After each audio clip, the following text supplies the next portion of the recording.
नहीं करूंगा। हाँ 60, अरे यार हाइपोथेटिकल बोला था, 60 क्यों बोल रहे हो ना, 90 बोल रहे थे, कौन रोक रहा है। Ready?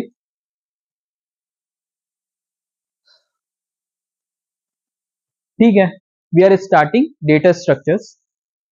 First thing that we should know before even starting data structure is कि पढ़ना क्यों है data structures. Why do you want to study data structures, tell me, क्यों पढ़ना है? ताकि डाटा को हम एक पर्टिकुलर फॉर्मेट में अरेंज कर सकें। और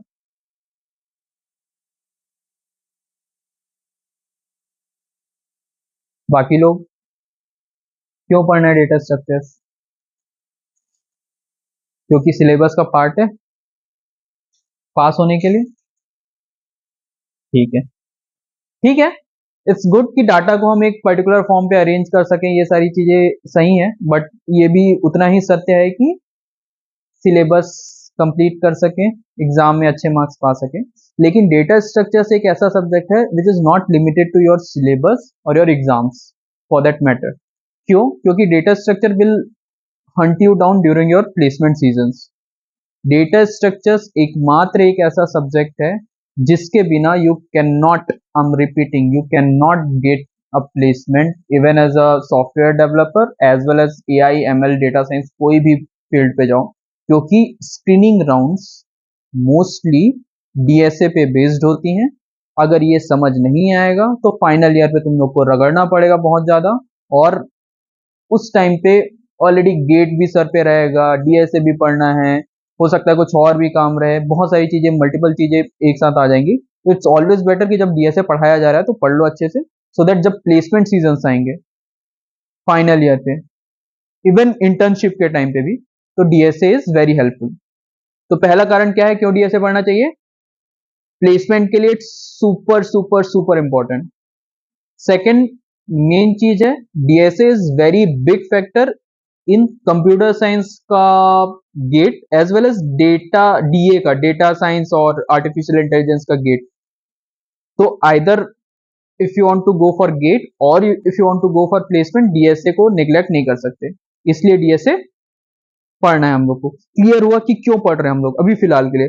हालांकि कंपनी में जाके इसके बहुत एप्लीकेशंस हैं, there are lot of things, time optimize करना, मेमोरी ऑप्टिमाइज करना, ये सब चीजें हैं, बट अभी तो फिलहाल के लिए तुम्हारा मेन पॉइंट तो प्लेसमेंट पाना है, या फिर गेट दे के कोई और अच्छे इंस्टीट्यूट में जाना है, तो दोनों चीज के लिए सुपर इंपॉर्टेंट चीज है। रेडी करें?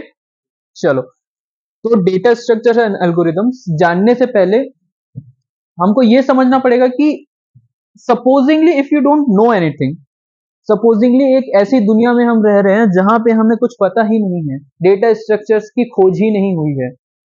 किसकी खोज नहीं हुई? हमें कुछ नहीं पता, हम झिंगालाला कर रहे हैं, और अचानक से, झिंगालाला नहीं कर रहे, हमने सी पढ़ रखा है इससे पहले, ठीक है, अचानक से हमारे सामने एक प्रॉब्लम स्टेटमेंट आती है कि एक ग्रुप ऑफ स्टूडेंट्स है, सपोजिंगली तुम लोगों का मुझे एक रिकॉर्ड क्रिएट करना है, तुम लोगों से रिलेटेड कुछ चीजें, एक सिस्टम डेवलप करना है जिसमें तुम लोगों के रोल नंबर्स हो, तुम लोगों के आइडेंटिटी से रिलेटेड और चीजें हो, और तुम लोगों का एक ओवरऑल मैनेजमेंट सिस्टम मुझे क्रिएट करना है। ये प्रॉब्लम स्टेटमेंट क्लियर हुई? अभी हमें डेटा स्ट्रक्चर्स नहीं आता, कुछ नहीं आता, हमें सी लैंग्वेज आती है, बेसिक सी लैंग्वेज, जो तुमने इससे पहले वाले सेमेस्टर में पढ़ रखी है। यहां तक सबको क्लियर है? ठीक। अब मुझे बताओ कि सपोजिंगली अगर मैं पूछूं किसी भी एक स्टूडेंट से कि तुम्हारा रोल नंबर क्या है, तो कोई भी एक बता दे पहले रोल नंबर अपना। 19। नाम? देवांश, देव लिख लेता हूँ। और परसेंटेज? किसी के भी, 10th 12th, हाइपोथेटिकल परसेंटेज भी बता दो, I won't check the documents, verification नहीं करूंगा। हाँ 60, अरे यार हाइपोथेटिकल बोला था, 60 क्यों बोल रहे हो ना, 90 बोल रहे थे, कौन रोक रहा है। ठीक है, चलो मैं अपनी तरफ से 10% बढ़ा दिया, 76.8। ठीक है, कोई और सेकंड कोई बताओ। 24। नाम? गौरव। जी आर लिख देता हूँ अभी फिलहाल के लिए। परसेंटेज 100 मत बोलना, अनरियलिस्टिक हो जाएगा। 82.7 लिख देता हूँ, 82.7। ठीक है, तो ये जो हम लोगों ने, अभी हमको कुछ नहीं पता है, डेटा स्ट्रक्चर्स पता ही नहीं है, हम लोगों ने बस इकट्ठा किए। ये जो चीजें हमने इकट्ठा की, इन सारी चीजों को हम क्या बोलेंगे? ये क्या है, क्या इकट्ठा किया हमने? डेटा। अगर कोई पूछे कि डेटा क्या होता है, तो एक हाइपोथेटिकल लेवल पे तो समझ में आया ना कि डेटा क्या हो रहा है? एक ऐसा एंटिटी जिससे हम कलेक्ट कर रहे हैं और जिससे हम कोई इंफॉर्मेशन एक्सट्रैक्ट कर सकते हैं इन फ्यूचर, डेटा हुआ। यहां तक सबको समझ में आया? सेकेंड चीज जो हमको समझनी है कि डेटा का टाइप अलग अलग है, अगर तुम लोगों ने नोटिस किया होगा तो। ये कौन से टाइप का डेटा है? इंटीजर, सी में पढ़े होगे, इसको हम बोलते हैं इंट। ये कौन से टाइप का डेटा है? कैरेक्टर, या फिर इसको लॉन्ग फॉर्म पे स्ट्रिंग भी बोल देते हैं। थर्ड, ये कौन से टाइप का डेटा है? फ्लोट। मतलब अलग अलग तरीके के डेटा भी हो सकते हैं। डेटा स्ट्रक्चर्स जानने से पहले हमको क्या जानना पड़ेगा कि there are type of data which is int, character, float. ठीक है, ये हम लोगों ने जान लिया। अब इसके बाद क्या जानते हैं कि डेटा ऑब्जेक्ट क्या होते हैं। अभी मैंने कितने स्टूडेंट्स का नाम लिया? 2। ये सारे डेटा मिलके किसी एक चीज को पॉइंट आउट कर रहे थे, स्टूडेंट 1 को कर रहे थे ना? वैसे ही ये सारे डेटा मिलके किसको पॉइंट आउट कर रहे हैं? स्टूडेंट 2 को। तो स्टूडेंट 1 और स्टूडेंट 2 क्या है? ये दोनों data objects. Percentage, roll number, name सब मिला के जिस ऑब्जेक्ट को पॉइंट आउट कर रहे हैं वो डेटा ऑब्जेक्ट है। दो चीजें क्लियर हुई, पहला डेटा क्या होता है, दूसरा डेटा ऑब्जेक्ट क्या होते हैं। अब इसमें बहुत सारे ऑब्जेक्ट बन सकते हैं, student 1, student 2, student 3 till student 10। यहां तक सबको क्लियर है डेटा क्या होता है और डेटा ऑब्जेक्ट्स क्या होते हैं? अब बिफोर डाइविंग डीप इनटू बहुत खतरनाक वाला classification of data structures, will focus on कुछ क्वेश्चंस पे। बहुत नॉर्मल से क्वेश्चन है, उसको डील करेंगे so that we understand exact classification of data structures. बहुत नॉर्मल क्वेश्चन है, 7 क्वेश्चन है हमारे पास। इन सातों क्वेश्चंस को मोस्टली को हम इन क्वेश्चन के बेसिस पे जज करेंगे कि वो कैसे खरे उतरते हैं। पहला क्वेश्चन है data type of each variable. इससे पहले हम लोगों ने जो वेरिएबल्स देखे थे उनके डेटा टाइप्स क्या क्या थे? एक इंट था, दूसरा कैरेक्टर, तीसरा फ्लोट। सबको पता है ये? अब जो हम लोगों ने डेटा वहां पे देखा था वो सिंगल वेरिएबल था या फिर एक से ज्यादा वेरिएबल थे? सिंगल ही था, एक वेरिएबल यूज कर रहे थे, कैरेक्टर है या फिर फ्लोट है, जो भी है, सिंगल वेरिएबल था।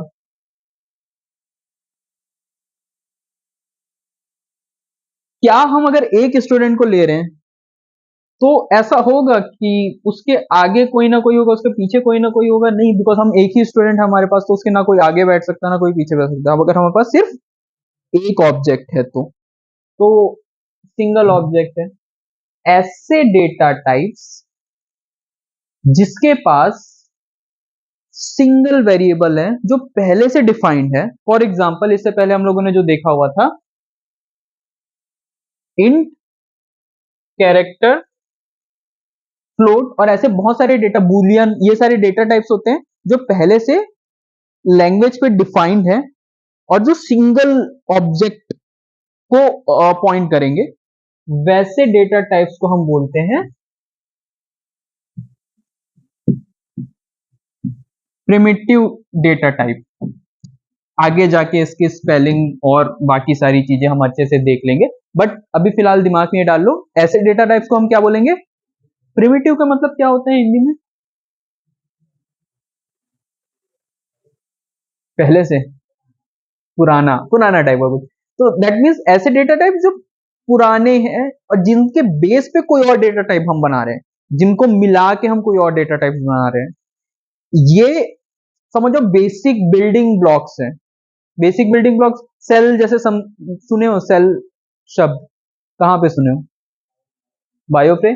तो सेल से छोटा तो मतलब उसके पार्ट्स होते हैं, but cell is the basic unit. वैसे ही ये बेसिक यूनिट है, इनसे मिलकर कोई और डेटा टाइप्स बनेंगे, बट इनसे छोटे डेटा टाइप्स नहीं है, इसलिए इनको क्या, कौन से डेटा टाइप्स बोलते हैं? यहां तक सबको क्लियर है? ठीक है, इसके आगे जाते हैं। सेकेंड क्वेश्चन है, how will I go for seating arrangement during exam. अगर मुझे एग्जाम कंडक्ट कराना है और सीटिंग अरेंजमेंट करानी है, कैसे करूंगा मैं सीटिंग अरेंजमेंट्स एग्जाम के टाइम पे? Roll number wise seating arrangement होगा, एक से ज्यादा लोग लगेंगे, एक से ज्यादा लोग लगेंगे, यस। जब भी एग्जाम में कोई बैठेगा तो आपके या तो आगे या कोई पीछे कोई ना कोई बैठा रहेगा, 100% है। तो यस, कोई ना कोई आगे बैठा रहेगा, कोई ना कोई पीछे बैठा रहेगा। सेकेंड थिंग है, how will I go for seating arrangement during an event. कोई इवेंट हो रहा है तो कैसे सीटिंग अरेंजमेंट करेंगे? उसको जाने से पहले मैं बता दे रहा हूं ये किस चीज का एग्जाम्पल है। Sitting arrangement during an exam, एक एग्जाम पे लगातार सिटिंग अरेंजमेंट कर रहे हैं, तो कुछ ऐसा अगर हम इसको इमेजिन करें, रोल नंबर 1 यहाँ पे बैठ रहा है, 2 यहाँ पे बैठ रहा है, 3 यहाँ पे बैठ रहा है, 4 यहाँ पे बैठ रहा है। ये कुछ जाना पहचाना लग रहा है?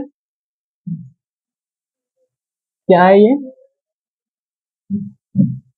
ये है एरे। क्या क्या इसकी प्रॉपर्टीज है? लीनियर है, सब लाइन से बैठ रहे हैं, ठीक है,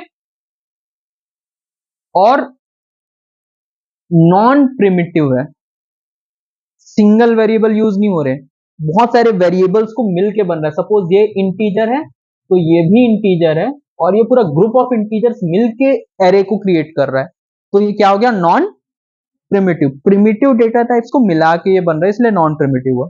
यहां तक किसी को कोई डाउट? पक्का? ठीक है, प्रॉब्लम स्टेटमेंट क्या सॉल्व की हमने? Sitting arrangement during exam. अब सेकंड चीज इमेजिन करो कि अगर मुझे सिटिंग अरेंजमेंट कराना है कोई इवेंट में। अब कोई इवेंट हो रहा है तो क्या हम लाइन से बैठेगा? यहाँ पे सपोज करें कि डांस चल रहा है, गाना चल रहा है, कुछ चल रहा है, तो क्या लोग लाइन से बैठेंगे? कोई भी आएगा अपने टाइम पे, जहां पे उसको बैठना होगा वहां पे वो बैठ जाएगा, बैठ जाएगा। लेकिन बैठने के बाद भी एक लीनियर फॉर्मेट में ही बैठेंगे, जहां पे डेस्क होगा वहीं बैठेंगे ना, जमीन में नहीं बैठ जाएंगे, है ना? तो लीनियर ही बैठेंगे ना, तो होगा तो वो लीनियर ही, और एक पर्सन के पीछे ही दूसरा पर्सन बैठेगा। लेकिन सिंस रोल नंबर 1 फर्स्ट पे हो सकता है, रोल नंबर 2 उधर पे हो, अगर मुझे अटेंडेंस लेना होगा तो 1 फिर 2 फिर 3 उधर फिर 4 इधर, कोई भी कहीं भी मेमोरी पे बैठ रहा है।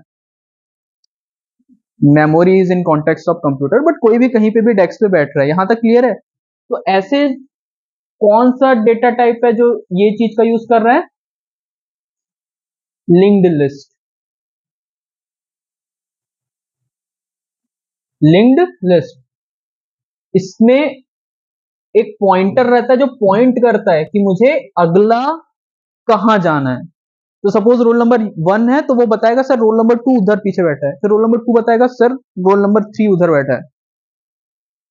इससे मुझे मेमोरी का एकदम लाइन से बैठाने की जरूरत नहीं, कोई भी कहीं बैठा बट फिर भी मैं आइडेंटिफाई कर पा रहा हूं, इसके बाद वो, उसके बाद वो, उसके बाद वो, क्योंकि इसके पास एक एक्स्ट्रा स्पेस है जिससे वो पॉइंट कर रहा है। पहला, अगर मुझे लाइन से बैठाना है, इसका एग्जांपल क्या है? अरे, अगर कोई भी कहीं भी बैठा है रैंडमली, एग्जांपल लिंक्ड लिस्ट। तीसरा, अगर मुझे इस रूम को एम्प्टी कराना है तो रूम को एम्प्टी कराने का बेस्ट वे क्या होगा? फॉर एग्जांपल, अगर ये रूम है, ये सपोजिंगली रूम है, यहां से बच्चे आ रहे हैं, पहला बच्चा यहाँ आया, दूसरा यहाँ, तीसरा यहाँ, चौथा यहाँ, पांचवा यहाँ, तो सबसे पहले किसको बाहर निकालूंगा? पहले को कि पांचवे को? पांच ही है ना, छह तो नहीं, पांच है, पांचवा। तो सबसे पहले 5 बाहर निकलेगा, फिर 4, फिर 3, फिर 2, फिर 1। ऐसे अरेंजमेंट को हम क्या बोलते हैं? स्टैक। क्या बोलते हैं ऐसे अरेंजमेंट को? स्टैक।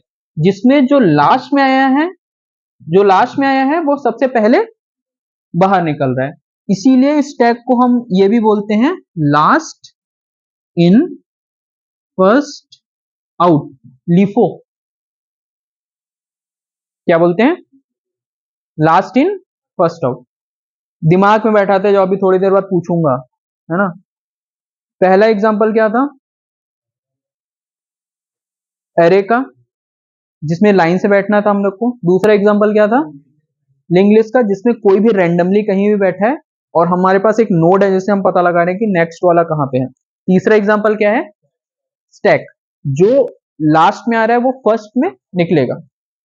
चौथा एग्जांपल है, ये नाम जानते हो तुम लोग, क्या है, कॉन्सर्ट है, बैंड का नाम है, शादी में बजाते हैं, नहीं जानते? नहीं पता कोल्ड प्ले तुम लोगों को? सीरियसली नहीं पता? क्या हो रखा है भाई, पूरा बवाल मचा हुआ है कोल्ड प्ले के नाम से। 2-3 बार उन लोगों को कॉन्सर्ट करवा दिया गया था यहाँ पे। कॉन्सर्ट नहीं, कॉन्सर्ट कराया जाता है, they are not concert, they are band who performs, right? तो नहीं, वही नहीं होता है। तो Coldplay is a band और members coming together and performing, वैसा कुछ। टिकट्स इसके 1 लाख 2 लाख के बिके हैं अभी फिलहाल इंडिया में, ब्लैक में। तो सपोज करें तुमको कोल्ड प्ले का टिकट लेना है, वैसे तो ऑनलाइन था, जैसे ही पोर्टल ओपन होता था with in may be few seconds और फ्यू मिनट्स सारे के सारे टिकट बिक जाते थे। मुंबई में हुआ था। सपोजिंगली ऑनलाइन नहीं हो रहा है, ऑफलाइन हो रहा है, तो वो टिकट कैसे लोगे कोल्ड प्ले के? जो सबसे पहले जाएगा उसको सबसे पहले मिलेगा। तो कैसे उसके टिकट को लेने का फॉर्मेशन कैसे होगा? सपोजिंगली ये टिकट काउंटर है, यहां से लाइन पे लगे हुए, जो सबसे पहले होगा उसको सबसे पहले टिकट मिल रहा है। इस चीज को इंग्लिश में क्या बोलते हैं हम? क्यू, क्यू बोलते हैं ना इसे कोई। और इसमें कौन सा ऑपरेशन हो रहा है? फर्स्ट इन फर्स्ट आउट, जो सबसे पहले आया वो सबसे पहले बाहर निकलेगा। First in first out, FIFO. यहां तक समझ में आया?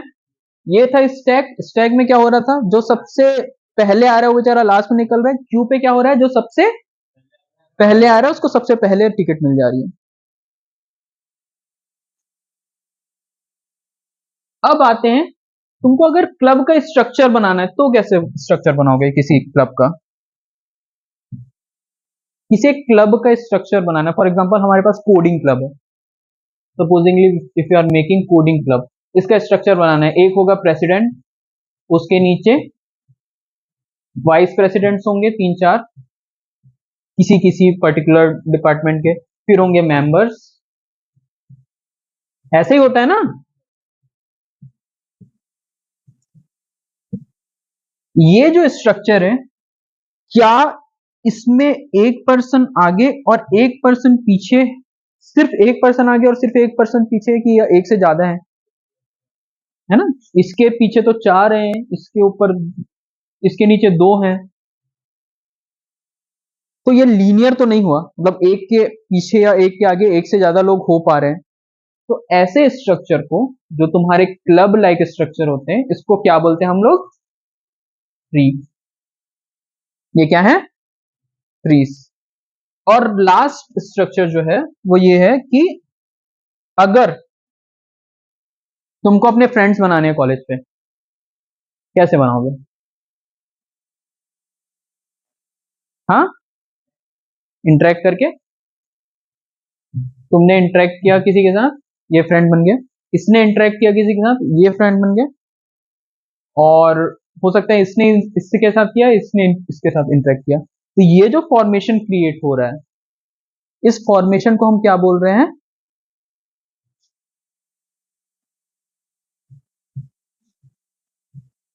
ग्राफ। सारे के बहुत सारे रूल्स हैं, ट्री के बहुत सारे रूल्स हैं कि एक पेरेंट होना चाहिए, 2 चाइल्ड होना चाहिए। ग्राफ के बहुत सारे रूल्स हैं, लिंक लिस्ट के रूल्स हैं। बट बेसिक समझ में आ रहा है ग्राफ क्या हो रहा है, लिंक लिस्ट क्या हो रहा है। इसमें भी, ग्राफ में भी जरूरी नहीं है कि इसके एक ही डिसेंडेंट हो, इसका 3 हो गया, देखो हो गया ना? ये चीजें क्लियर हुई सबको? ग्राफ क्या है, ट्री क्या है, स्टैक क्या है, क्यू क्या है, और लिंक लिस्ट क्या है, और एरे क्या है। ये सबको क्लियर हो गया with the help of example. मैं ये सारे एग्जांपल इसलिए बताया क्योंकि अगर मैं डायरेक्ट ये दिखा देता तुम लोगों को, तो तुम लोगों को समझ में नहीं आता और बहुत ही ऐसा लगता कि यार ये तो पहली बार देख रहे हैं, क्या ही हो गया ये। अब since you all know the examples, it will be very easy for you all to understand. पहला प्रिमिटिव डेटा स्ट्रक्चर्स जो मैंने बताया था, कौन कौन से primitive data structures, integer, float, character, boolean, और भी आते हैं, बट फिलहाल तो ये 4 याद कर लो। नॉन प्रिमिटिव, जो प्रिमिटिव से मिलके बने होंगे, बहुत सारे प्रिमिटिव मिलके बने होंगे, वो नॉन प्रिमिटिव होते हैं। नॉन प्रिमिटिव में क्या आता है, लीनियर और नॉन लीनियर। लीनियर मतलब जिसके एक कम से कम आगे हो और एक कम से कम पीछे हो, या फिर सिर्फ एक आगे हो पीछे कोई ना हो, या फिर सिर्फ एक पीछे हो आगे कोई ना हो, लेकिन एक लीनियर स्ट्रक्चर क्रिएट कर रहा है वो, इसको क्या बोलते हैं, लीनियर डेटा स्ट्रक्चर्स। इसके अंदर क्या क्या आ रहे हैं, स्टैटिक और डायनेमिक। स्टैटिक के अंदर एरे आ रहा है, डायनेमिक के अंदर लिंक लिस्ट, स्टैक और क्यू आ रहा है। क्यों स्टैटिक और क्यों डायनेमिक है, एरे को देखोगे तो तुमको पहले से ही किसी एरे पे बताना पड़ता है कि मुझे एक एरे बनाना है जिसका लेंथ 10 है। सी की बात कर रहा हूं, बाकी पाइथन में तो लिस्ट होते हैं डायरेक्टली, तो लिस्ट डायनेमिकली अपडेट हो जाते हैं, बट इन जनरल एरे को स्टैटिक माना जाता है, क्योंकि अगर मैंने बोल दिया 10 तो रन टाइम पे भी 10 ही रहेगा, वो तुमको 10 ही बना के देगा स्टोरेज की, भाई ये 10 है इसी में काम चलाओ। लेकिन लिंक लिस्ट में ऐसा नहीं होता, लिंक लिस्ट में तुम एक लिंक लिस्ट बनाओगे और उससे ऐड करते जाओगे एक्स्ट्रा लिंक लिस्ट, जितने चाहे उतने लिंक लिस्ट ऐड करते जाओगे आगे। स्टैक में भी वही है, जितना चाहे उतना स्टैक आता जाएगा, क्यू पे भी वही है, जितना चाहे उतना क्यू आता जाएगा। तो ये क्या है, डायनेमिक, और ये क्या है, स्टैटिक। यहां पे समझ में है। अब नॉन लीनियर में क्या आ रहे हैं, ट्री और ग्राफ्स। क्यों नॉन लीनियर है, क्योंकि इसके आगे पे हो सकता है एक से ज्यादा हो, पीछे पे एक से ज्यादा हो, इसलिए नॉन लीनियर है। लीनियर लीनियरिटी फॉलो नहीं कर रहा है। ये चीज सबको क्लियर हुई,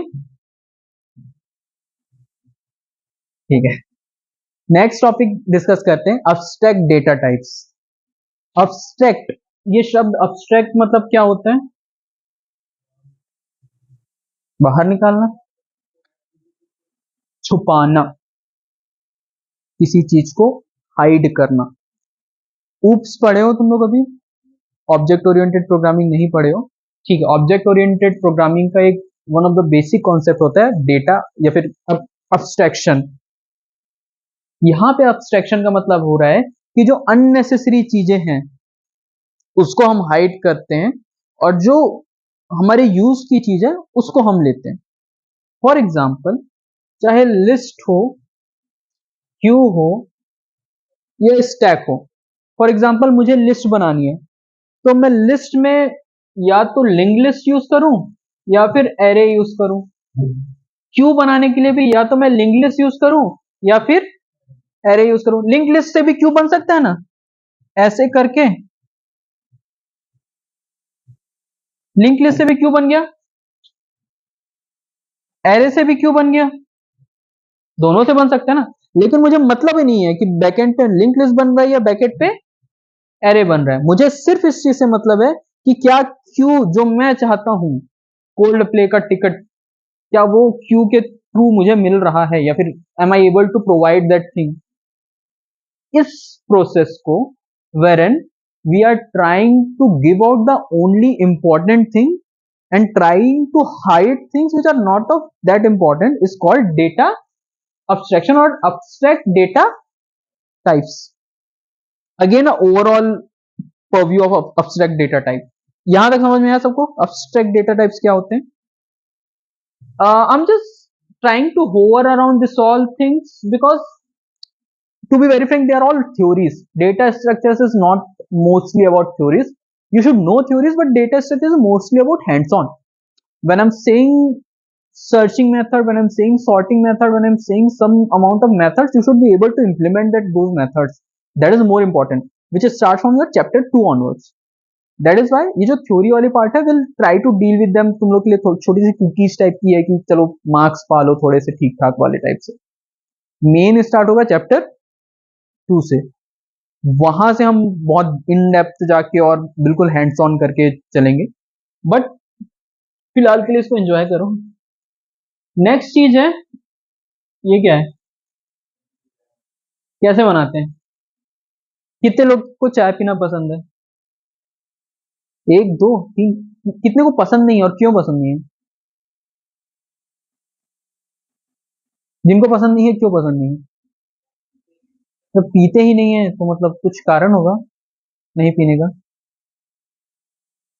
क्या लगता है, मुझे पसंद होगी नहीं होगी? स्लाइड में यूज कर लिया तो पसंद भी होगी नहीं?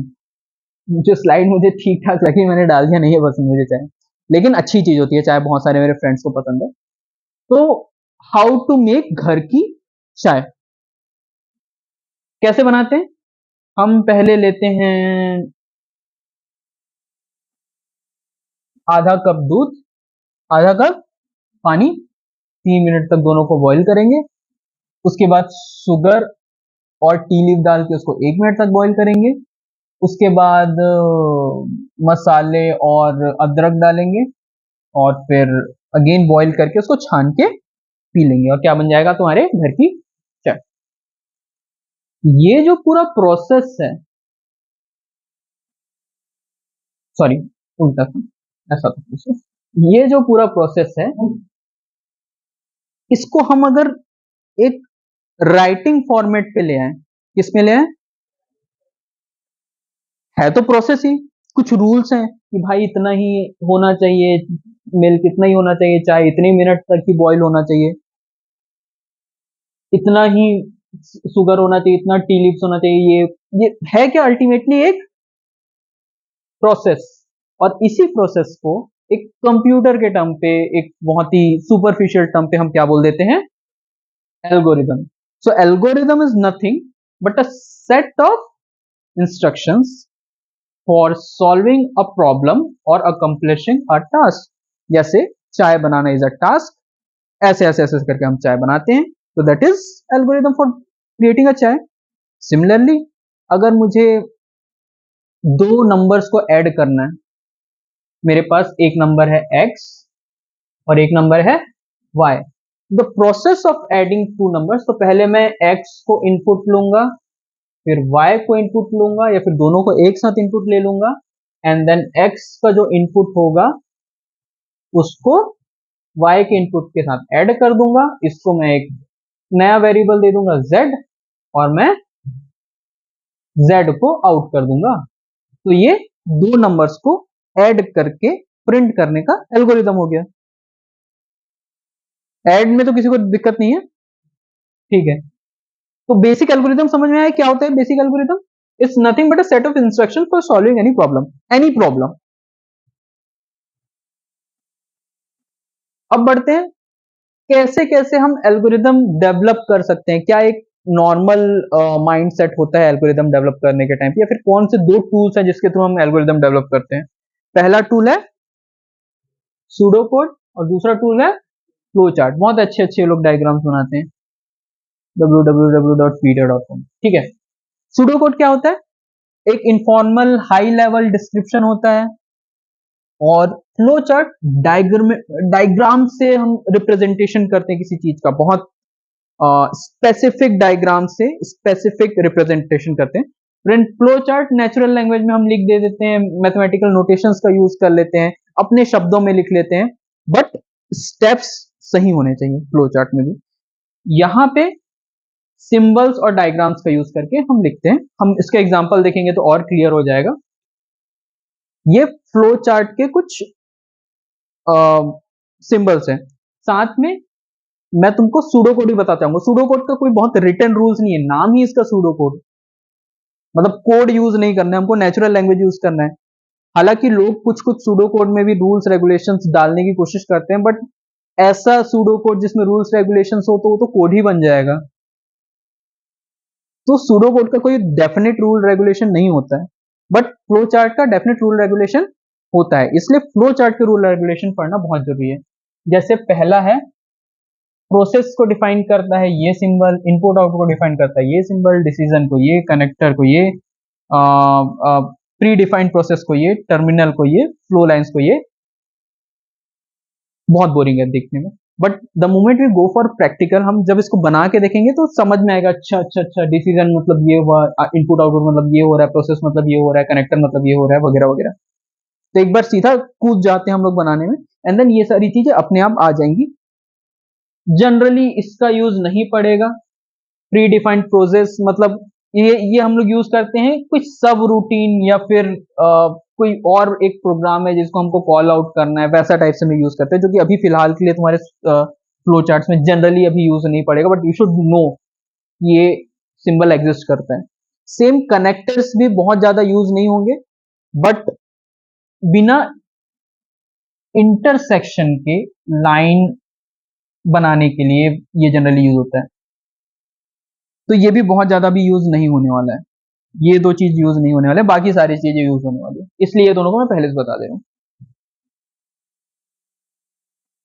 अब हमको अगर सपोज करें कि सूडो कोड लिखना है टू ऐड टू नंबर्स, हालांकि मैंने इससे पहले ही बता दिया, थोड़ा सा सिस्टमेटिक तरीके से सूडो कोड लिख लेते हैं to add two numbers.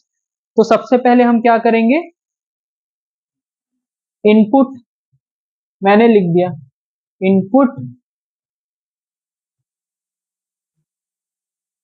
n1 number 1 पहले ले लिया हमने नंबर 1 को, उसके बाद क्या इनपुट ले लिया नंबर 2 को, उसके बाद मैं क्या बोल दूंगा सम कर देंगे हम किसको किसको n1 को और n2 को, या फिर इसको इस तरीके से भी लिख सकते हैं, इसको इस तरीके से भी लिख सकते हैं n1 प्लस n2, या तो इसको डायरेक्टली किसी चीज को असाइन कर दें से n3 को, या फिर अलग से भी असाइन कर सकते हैं, और फाइनली हम क्या कर देंगे आउट या फिर प्रिंट n3। जो तुमको समझ में आता है, जो शब्द तुमको समझ में आता है, तुमको अच्छे लगते हैं, तुम वैसा लिख लो, सम ऑफ टू नंबर्स। ये क्लियर है, इसको नोट करने की भी जरूरत नहीं, क्योंकि सबका हो सकता है अलग अलग हो, ये डेफिनेट नहीं है कि ऐसे ही लिखो, बस सामने वाले को तुम मेथड समझा सको, that's more important. Sum of two numbers तो कोई नहीं दे रहा है फिलहाल, एग्जाम कहीं पे भी नहीं आएगा ये, बहुत सिर्फ समझाने के लिए, इतने डिफिकल्ट चीजें आएंगी कि ये सब कुछ हवा नहीं लगेगी। सेम अगर इसको हम फ्लो चार्ट में देखेंगे तो कैसा होगा, यहां से थोड़ा सा टेक्निकल चीजें चालू होती है फ्लो चार्ट से, क्योंकि इसके डिफाइंड प्रोसेस है। जब भी हमको स्टार्ट और एंड लिखना होता है तो हम हमेशा सर्कल्स या फिर इसको क्या बोल सकते हैं, कौन सा, हाँ ओवल, जनरली ओवल्स यूज करते हैं। सेकंड, जब भी हमको इनपुट या आउटपुट यूज करना होता है तो पैरेललोग्राम का यूज करेंगे हम, किसके लिए, इनपुट और आउटपुट के लिए। और कोई प्रोसेस बताना रहता है तो हम रेक्टेंगल का यूज करते हैं।